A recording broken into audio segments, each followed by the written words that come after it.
जय हिंद दोस्तों। आज हम दिल्ली सल्तनत के बारे में यहाँ से पढ़ना शुरू करेंगे।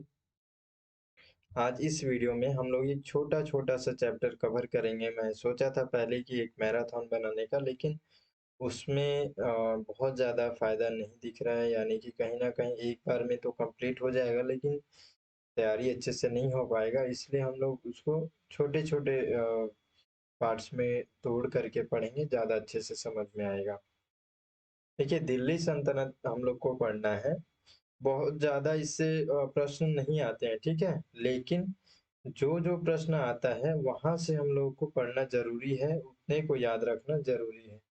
तो उसको हम लोग देखेंगे इस मेडिवल हिस्ट्री के अंतर्गत। देखिए, सबसे पहले हम लोग इसमें देखने वाले हैं ममलूक डायनेस्टी, ठीक है? उसके बाद से ये खिलजी डायनेस्टी, उसके बाद से तुगलक और उसके बाद से लोधी डायनेस्टी, ठीक है?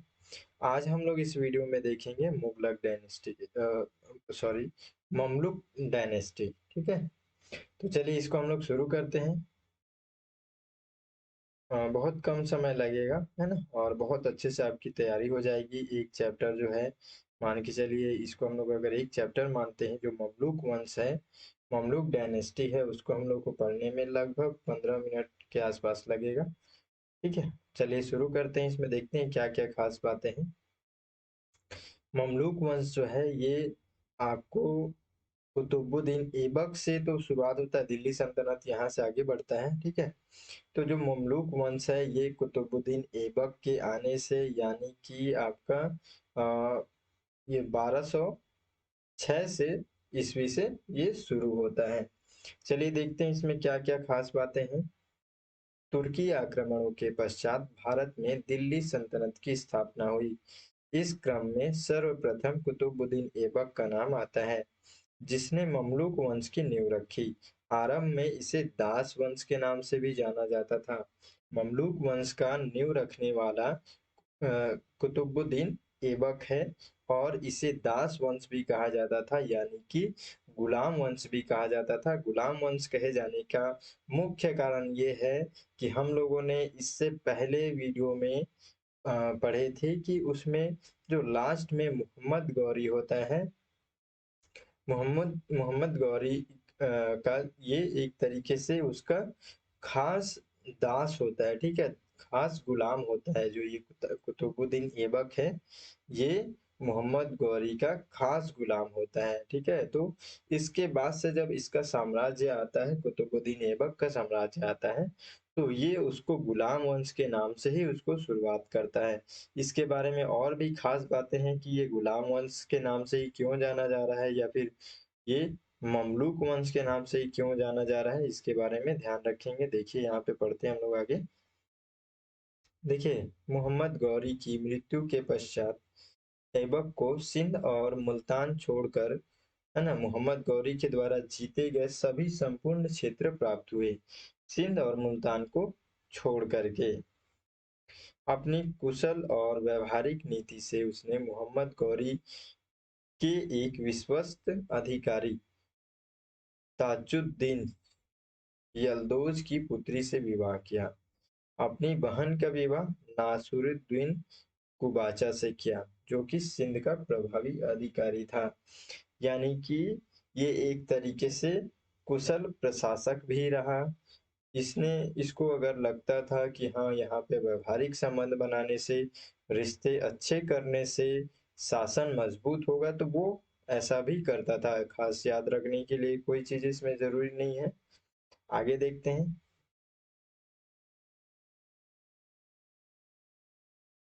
कुतुबुद्दीन ऐबक ने गौरी की मृत्यु के बाद शासन अपने हाथ में ले लिया, लेकिन उसने न तो अपने नाम से सिक्के चलवाए और न ही खुतबा पढ़वाया। तो यहाँ पे एक खास बातें पता चलती हैं कि गुलाम वंश का संस्थापक कुतुबुद्दीन ऐबक, एक तो गुलाम वंश के नाम से भी जाना जा रहा है। क्यों जाना जा रहा है? एक तो पहला उस समय का जो शासन काल था, उसमें गुलामों का जो एक तरीके से ये परंपरा था, ये काफी प्रचलन में था। प्लस जो मोहम्मद गौरी का सबसे ये खास गुलाम था। तो इसलिए भी इसे गुलाम वंश, ये इसने जो शासन यहाँ पे स्टार्ट किया उसको गुलाम वंश के नाम से जाना जाता है। तो इसके बारे में एक ही खास बात मोस्ट इम्पोर्टेंट याद रखेंगे कि गुलाम वंश का संस्थापक कुतुबुद्दीन ऐबक था, और ये कभी भी किसी भी प्रकार से सिक्के वगैरह या खुतबा वगैरह अपने शासन के दौरान नहीं करता है। कुतुबुद्दीन ऐबक मलिक और सिपह सालार की उपाधियों से शासन प्रारंभ किया तथा सुल्तान की पदवी यहाँ पे पदवी धारण नहीं की, यानी कि कभी भी अपने आप को ये सुल्तान नहीं बताया। ये गुलाम की तरह मलिक या सिपह सलार के उपाधियों के रूप में ही वो शासन किया, जबकि अपने आप में वो एक सुल्तान के रूप में था, लेकिन कभी भी अपने आप को सुल्तान के तरीके से ट्रीट नहीं किया। देखते हैं आगे और कुतुबुद्दीन ऐबक के बारे में। कुतुबुद्दीन ऐबक ने लाहौर से शासन का संचालन किया तथा लाहौर को ही अपना राजधानी भी बनाया था। मोस्ट इम्पोर्टेंट, कुतुबुद्दीन ऐबक ने अपने शासनकाल में किस क्षेत्र को अपनी राजधानी बनाया था? तो लाहौर। 1210 ईस्वी में लाहौर में चौगान यानी कि पोलो खेलते समय घोड़े से अचानक गिर जाने के कारण उसकी मृत्यु हो गई। उसके बाद आराम शाह लगभग 1 साल के लिए राजगद्दी पर बैठा। इसके बाद से हम कुतुबुद्दीन ऐबक के बाद से आराम शाह के बारे में पढ़ेंगे।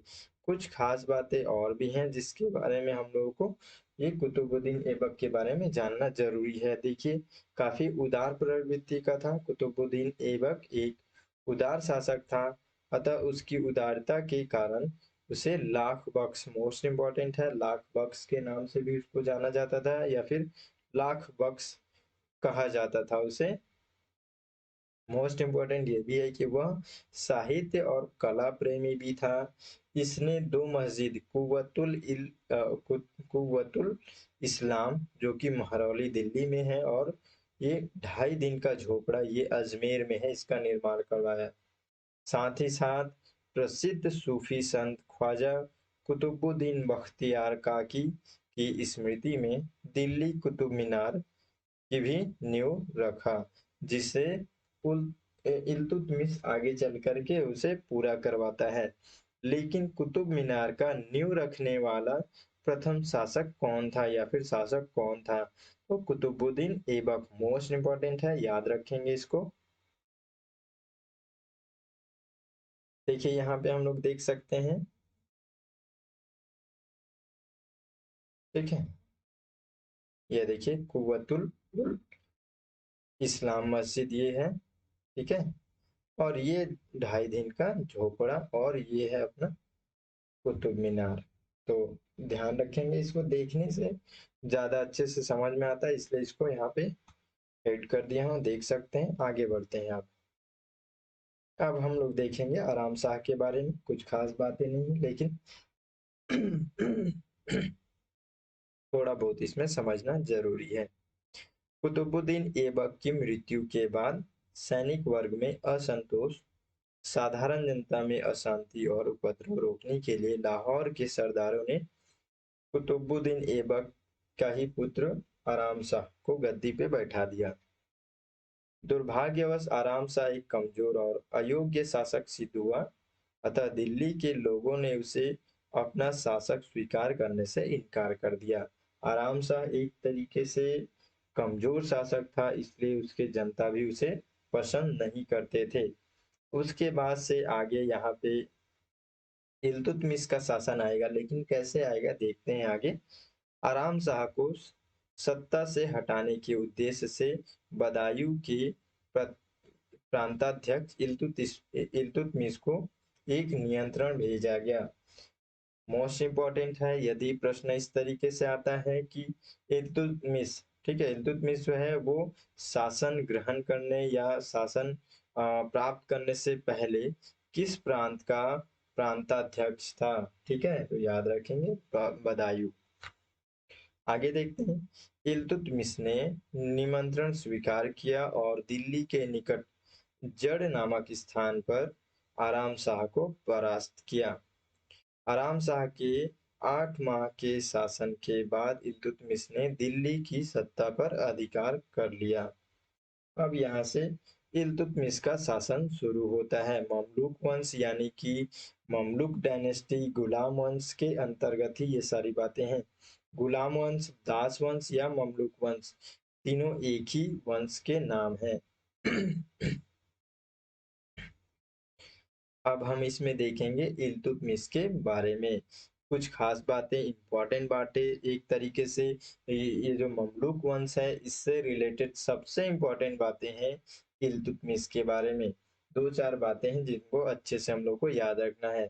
इल्तुतमिश इल्तुतमिश इल्बरी तुर्क था। कुतुबुद्दीन ऐबक की मृत्यु के समय वह बदायूं का सूबेदार था या गवर्नर था। पहला इंपॉर्टेंट बातें याद रखेंगे। दूसरा मोस्ट इंपॉर्टेंट है, इल्तुतमिश को दिल्ली सल्तनत का वास्तविक संस्थापक माना जाता है। ऐसा इसलिए माना जाता है क्योंकि जो कुतुबुद्दीन ऐबक और आराम शाह थे, ये दोनों जो थे लाहौर में ही अपना उसको राजधानी बना करके वहीं अपना एक तरीके से फोकस रखते थे, शासन वहीं से चलाते थे। लेकिन जो इल्तुतमिश था ये लाहौर के बजाय दिल्ली को अपनी राजधानी बनाता है और कहीं ना कहीं दिल्ली से शासन करने के कारण से एक तरीके से सर्वप्रथम दिल्ली पर शासन करने के कारण से अब आगे आने वाले जितने भी वंश है या शासक है वो सभी दिल्ली को ही अब फोकस करने लगते हैं। तो इस तरीके से दिल्ली सल्तनत का वास्तविक संस्थापक एक तरीके से इल्तुतमिश को ही माना जाता है। मोस्ट इम्पोर्टेंट है, याद रखेंगे। दिल्ली सबसे पहले दिल्ली को राजधानी बनाने वाला जो शासक था इल्तुतमिश था। प्लस दिल्ली सल्तनत का वास्तविक संस्थापक भी इल्तुतमिश को ही माना जाता है। कभी भी इस तरीके से प्रश्न आता है तो आप ध्यान रखेंगे। आगे देखते हैं इसे। यहाँ पे इसे गुलामों का गुलाम भी कहा जाता है। इसका तात्पर्य ये है कि उस समय जो गुलामों का सबसे ज्यादा प्रथा चल रही थी उसके हिसाब से हम लोग अगर देखते हैं तो हम लोग इससे पहले जो कुतुबुद्दीन ऐबक के बारे में पढ़े थे, तो कुतुबुद्दीन ऐबक जो होता है वो मोहम्मद गौरी का गुलाम होता है और जो ये इल्तुतमिश है वो कहीं ना कहीं कुतुबुद्दीन ऐबक का गुलाम रहता है। तो इस तरीके से गुलामों का गुलाम एक तरीके से ये इल्तुतमिश को कहा जाता था। याद रखेंगे, बहुत ज्यादा इंपॉर्टेंट है ये इसके बारे में। इल्तुतमिश ने शुद्ध अरबी के सिक्के, चांदी का टंका और तांबे का जीतल आरंभ किया। काफी इंपॉर्टेंट है, याद रखेंगे। इसने इक्ता व्यवस्था भी प्रारंभ किया। उसके बाद मंगोल शासक चंगेज खान ने इल्तुतमिश के समय भारत पर आक्रमण करने का प्रयास किया परंतु वो सफल नहीं हो सका। तो मंगोल शासक चंगेज खान की आक्रमण किसके शासनकाल में हुई थी? यदि इस तरीके से प्रश्न आता है तो आपको ध्यान रखना है कि इल्तुतमिश के शासनकाल में आक्रमण हुआ था। देखिए, इसके बाद से रजिया सुल्तान का समय यहाँ से स्टार्ट होता है। रजिया सुल्तान का जो शासन है यहाँ से चालू होता है। रजिया सुल्तान के बारे में कुछ बातें देख लेते हैं। रजिया भारत की प्रथम और अंतिम मुस्लिम शासिका थी। वह इल्तुतमिश की पुत्री थी। इल्तुतमिश की मृत्यु के बाद से रजिया सुल्तान यहाँ पे अपना शासन संभालती है। ये जो रजिया सुल्तान के बारे में जो है यहाँ पे किसी भी एग्जाम में लगभग ज्यादातर प्रश्न इस तरीके से ही बनाया गया है कि भारत की प्रथम मुस्लिम महिला शासिका का नाम क्या था। और एक तरीके से कहीं ना कहीं यहाँ पे जो रजिया है वो पर्दा प्रथा को भी त्याग करती है। तो यहाँ से भी प्रश्न पूछ लिया जाता है। तो देखते हैं आगे इसके बारे में, याद रखेंगे। रजिया पर्दा प्रथा त्याग कर पुरुषों की भांति कुबा कोट और कुहाल टोपी पहनकर दरबार में बैठती थी। आगे देखते हैं रजिया के बारे में और कुछ खास बातें हैं। इन इक्ताओं में फेर बदल कर अपने हिसाब से नियुक्तियां की। ये जब नियुक्त हो गई, जब ये शासिका बनी, तो कहीं ना कहीं काफी होशियार थी, काफी समझदार थी, तो अपने हिसाब से शासन चलाने का प्रयास की। ठीक है, सबसे पहले जो इक्तादार थे उन लोगों में फेरबदल करती हैं। उसके बाद से एक अबिसिनियाई दास जलालुद्दीन याकूत को उसने अमीरे आखुर यानी कि अश्वशाला का प्रमुख नियुक्त किया। और इन नियुक्ति से खफा उसके एक अमीर अल्तुनिया जिसे कि रजिया ने ये तबर हिंद यानी कि भटिंडा का इक्तादार नियुक्त किया था। उसने क्या किया, विद्रोह कर दिया, क्योंकि कहीं ना कहीं इनका जो एक शासन करने का जो तरीका था उससे वो खुश नहीं था।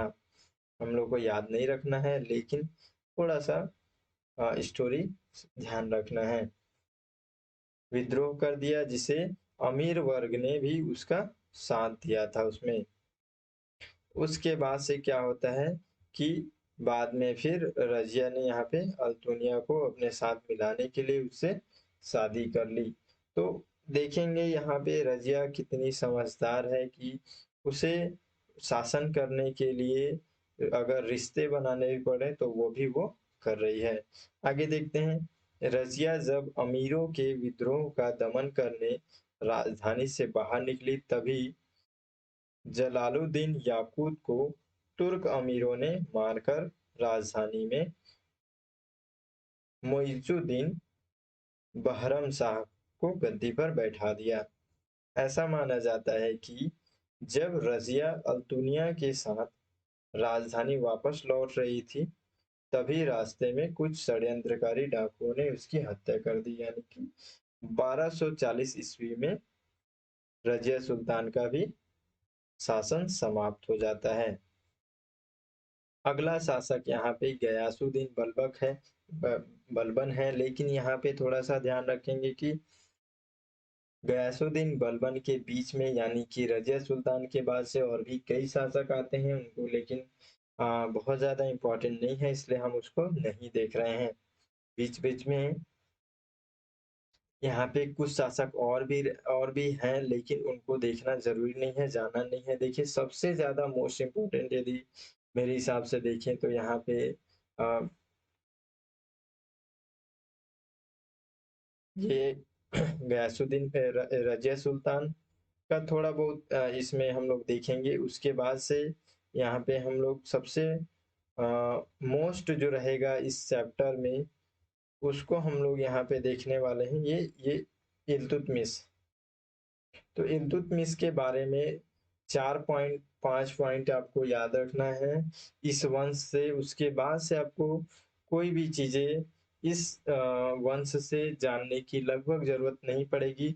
हम लोग अगर थोड़ा बहुत ये जो संस्थापक है उसके बारे में जान लिए और इल्तुतमिश के बारे में जान लिए, बहुत ज्यादा इसमें काफी है। इतने के लिए बहुत हेल्पफुल रहेगा।